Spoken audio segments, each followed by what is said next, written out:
I'm going to give you a little walkthrough for downloading AntConc. You can get it from Lawrence Anthony's website. Just do a search for AntConc. I recommend installing the full installer. But if you don't want that much space on your computer, you can install the portable.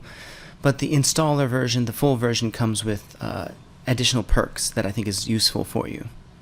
So I've already installed it, and now here I'm going to open it up from my downloads. It takes a while because it's 85 megabytes. But you'll see in a little bit one reason why the installer version is good. And you can choose your language. Obviously, they have Japanese on there. But, you know, you're studying English. Why not just use English? And so just go through the typical things like this and start downloading it. Okay, so then I'm going to open up my download. And once this gets loaded, I will show you how to put on the corpus. So with this one, you'll start with the Open Corpus Manager, and you need to find the files that I have by going to Load Raw Files, go to Add Files, find the place that you have OCRA, wherever that is. Okay, I use Control A for Select All, and then click Open. After you've loaded it, make sure that it has 1,474 articles. That should make sure that it's clear.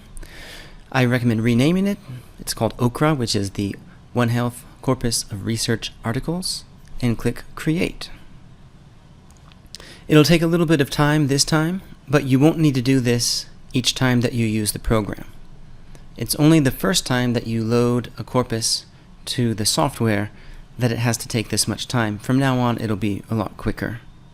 Let's return to main menu, and I'm actually going to close it right now just to show you how it will come up normally.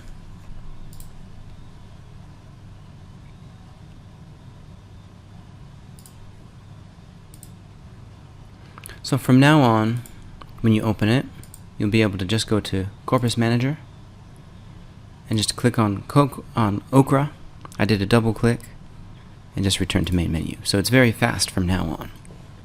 So you should have something that looks like this. It's got 1,474 files, which means that many articles, and it's got 7.19 million tokens. Tokens roughly means words here.